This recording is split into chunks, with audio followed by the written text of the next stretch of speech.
I was sleeping in the bed of my F-150 when Officer Valdez knocked on my window at 2 a.m. The sound jolted me awake, and for a moment, I forgot where I was. The Walmart parking lot. Tuesday night? Or maybe Wednesday morning. When you're homeless, the days blur together like watercolors in the rain. License and registration, he said, shining his flashlight through the fog glass. I could see my breath in the cold Arizona desert air as I fumbled for my wallet. My back ached from sleeping on a metal truck bed with only a sleeping bag and an old moving blanket for comfort. This was my life now at 49. Dale Hutchinson, once a successful business owner, now reduced to dodging parking tickets and police checks. I handed over my documents, expecting the usual, a ticket I couldn't afford. Third, one this week, maybe the fourth. Officer Valdez looked young, maybe 35, with kind eyes that seemed almost apologetic for waking me. He walked back to his patrol car, and I watched him in the side mirror, typing at his computer. Standard procedure. I'd been through this dance before. But something changed. He leaned forward, squinting at his screen, typed something else, paused, and then suddenly stood upright. Even from 50 feet away, I could see the shift in his demeanor. He spoke into his radio, quick and urgent, then returned to my truck, with his hand resting on his weapon. "Mr. Hutchinson, I need you to step out of the vehicle, slowly," he said. His voice had changed. Careful, alert, commanding. "Keep your hands where I can see them." My heart raced. "Officer, what's wrong?" "It's just a parking violation. I'll move the truck right now." "Sir, please step out of the vehicle." His flashlight wasn't on my face anymore. It tracked my chest, every movement scrutinized. I climbed out, joints stiff from the cold, hands slightly raised. "What's going on?" Officer Valdez looked at me with an expression I'll never forget, fear mixed with confusion, like he'd stumbled into something far above his pay grade. "Mr. Hutchinson," he said, "when I ran your license, something came up. There's a federal flag on your file from 1987. 1987? That's 37 years ago. I was 17. He turned the patrol car screen toward me. There was, in flashing red letters, federal flag. Homeland Security notification required. Subject of interest. File date 15/1987. Homeland Security wants your exact location, he continued. They're sending someone now. Sir, I need you to sit on the curb and not move. My hands trembled as I stared at the screen. The date clicked in my memory. August 15th, 1987. The day my Uncle Roy died in a car accident. The same uncle who had left me his old Chevy truck. The truck I'd used to start my landscaping business. Uncle Roy had been secretive, always deflecting questions about his work with jokes about government pencil pushers. As I sat on the cold curb, watching Officer Valdez pace nervously, one thought consumed me. What had Uncle Roy been involved in? And why had my ex, Gordon Pute, seemed so satisfied years ago when he learned of my connection to Roy at a family dinner? Roy Hutchinson's nephew, he muttered to his son Travis, thinking I wasn't listening. That explains everything. 20 minutes later, a black Suburban with government plates pulled into the lot. No sirens, no dramatics, just quiet authority. Agent Deborah Consincade stepped out, her badge glinting under the streetlight. Even at 2 a.m., she was all business in her dark suit. Dale Hutchinson? She asked, though she clearly already knew. Son of Leonard Hutchinson, nephew of Roy Hutchinson. Yes, ma'am, I said. She studied me, this middle-aged man in rumpled clothes, sleeping in a truck. Something softened in her expression. We've been looking for you a long time, she said. Your uncle left something behind before he died, something of national importance. And I believe the reason you're sleeping in a parking lot instead of your home is connected to what he discovered 37 years ago. She pulled out a tablet and swiped through several screens, showing me a photograph. My Uncle Roy in military uniform, flanked by men I didn't recognize. But in the background, barely visible yet unmistakable, was a much younger Gordon Pute.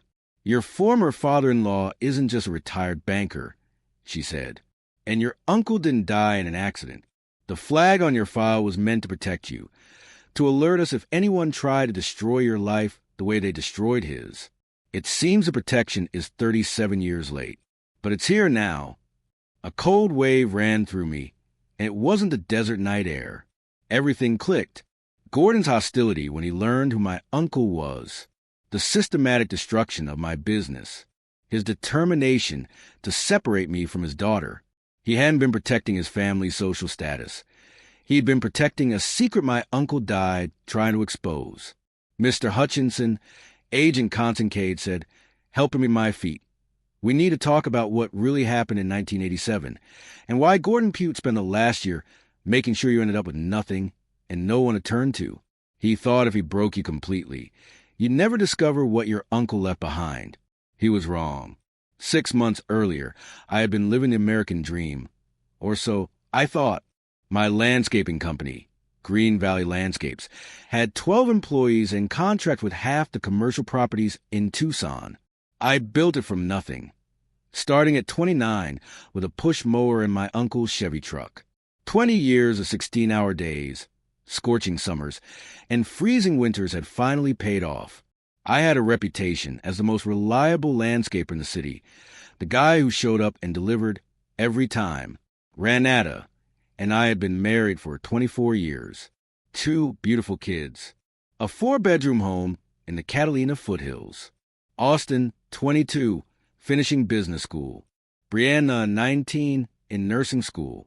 Everything seemed perfect, but there was tension with Renata's family from the start. Gordon Pute made it clear I wasn't what he imagined for his daughter. A landscaper. Not good enough. Old Scottsdale money. Golf shirts more expensive than my workers made in a week. His wife Marlene was no better, always pointing out what Renata could have had. Her fake smile a constant reminder. Family dinners became exercises in subtle humiliation. Gordon introduced me to his friends as Renata's husband. He does lawn work. Marlene seated me at the far end of the table. Travis smirked. I learned to tune it out, focusing on my work and my family. The last normal day of my life came on a Thursday in March. I just landed my biggest contract ever, a new medical complex. Champagne in hand, ready to celebrate, I found Renata at the kitchen table with her parents, paper spread out. Gordon looked at me with something I'd never seen before. "Victory, Dale," Renata said, her voice formal. "We need to talk about our future." Everything unraveled after Gordon retired from Desert Financial Bank. Suddenly, he had time and purpose, and it was focused entirely on fixing his daughter's life. He began showing up at her office every morning, coffee in hand, poisoning her mind with comparisons and criticisms.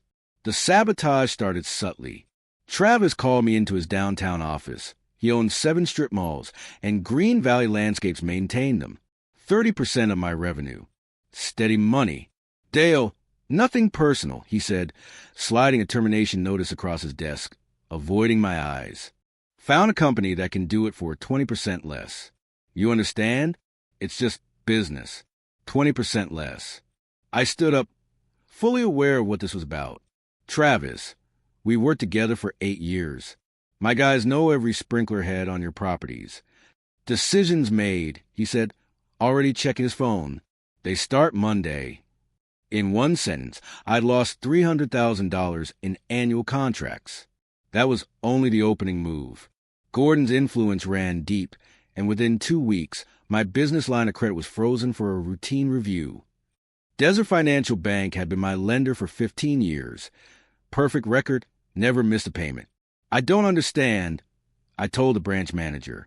"I've got payroll due Friday." "These reviews are standard procedure, Mr. Hutchinson. Should be resolved in 4 to 6 weeks. 4 to 6 weeks. I had 12 employees depending on me, families to feed. I emptied my personal savings to cover 2 payrolls and maxed out credit cards for a 3rd. By week 4, I had to start letting people go. "Miguel, I'm so sorry," I told my foreman, who'd been with me for 8 years. "As soon as this banking mess gets sorted, you're my first call." "It's not your fault, boss," he said. But I saw the worry in his eyes. 3 kids, a mortgage. He had too much at stake. Meanwhile, Gordon worked on Renata with surgical precision. He casually dropped by our office with million-dollar listings and stories of friend successes. Remember Nathan Walcott from the country club? His construction company just got the airport expansion contract. He asked about me, too. Your ex-landscaper husband? Recently divorced, you know. Renata started coming home later, skipping dinners, avoiding conversations. She stopped wearing her wedding ring, claiming it got in the way of typing. When I confronted her, she went cold. Maybe Daddy's right, she said. I've been thinking about this for years, Dale. You're a good man, but you'll never be good enough for this family. Look at our friends. Look at their lives. We're stuck in the same place we were 10 years ago. Stuck? We had 2 great kids, a home, vacations. What more did she want?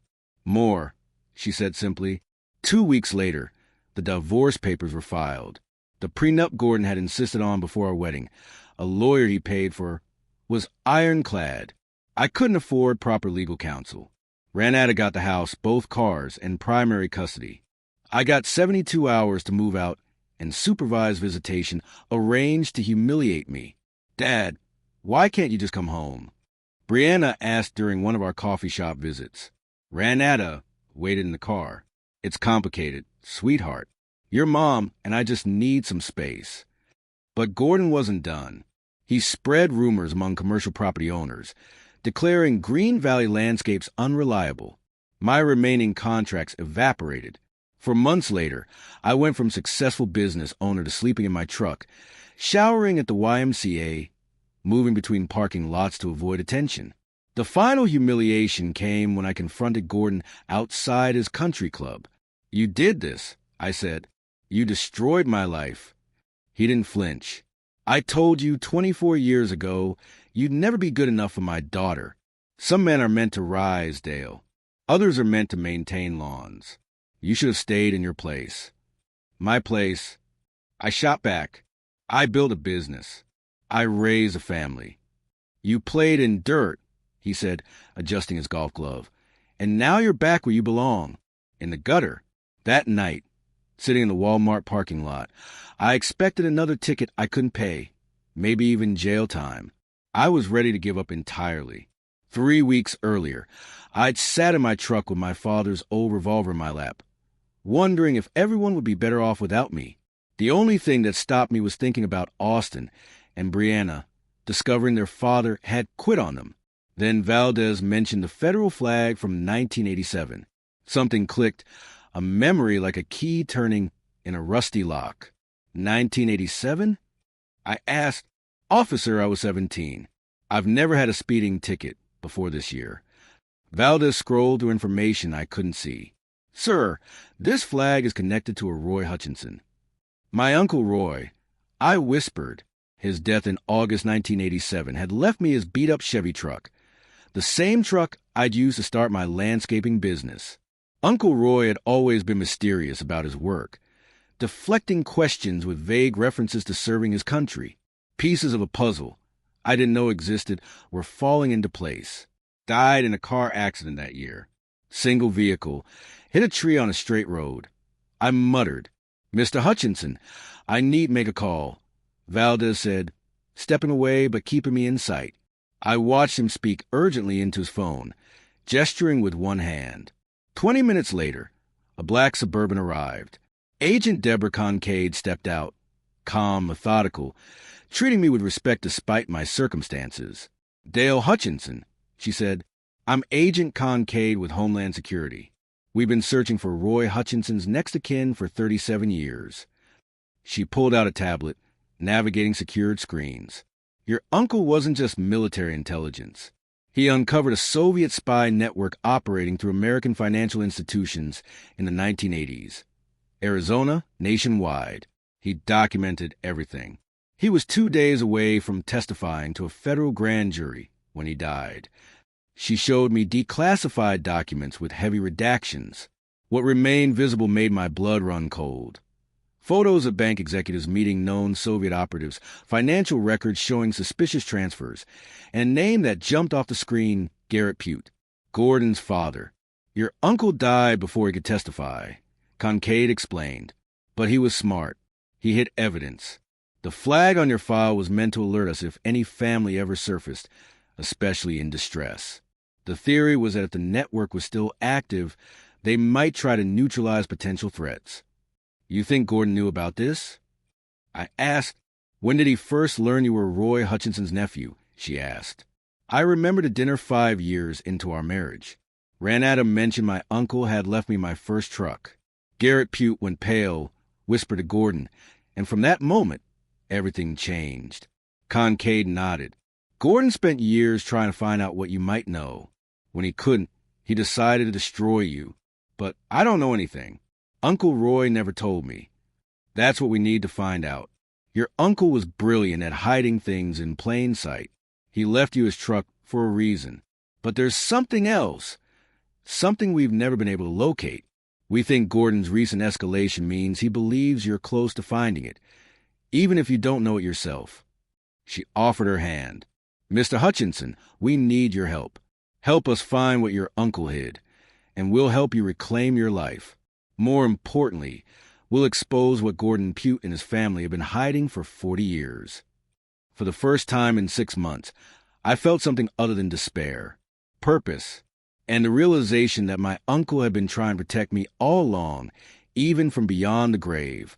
The next morning, Agent Kincaid and I went to my father's house in Phoenix.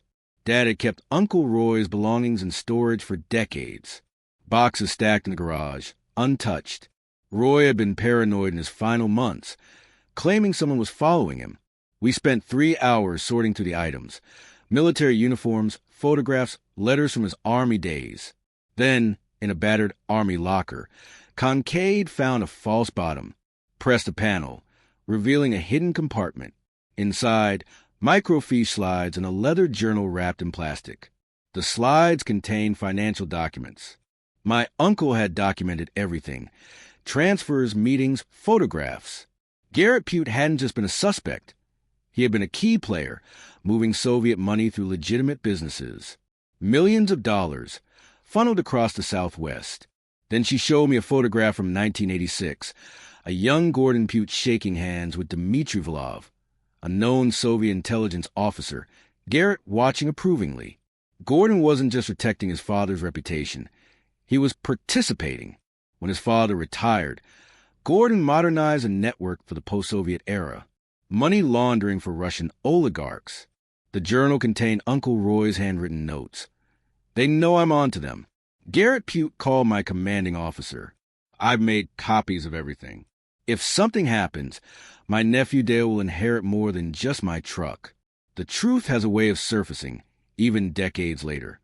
Kincaid acted fast. Within 4 hours, federal agents had warrant for Gordon's homes, offices, and bank records. I watched as they raided his Scottsdale mansion. Gordon was handcuffed. Rage and shock contorted his face.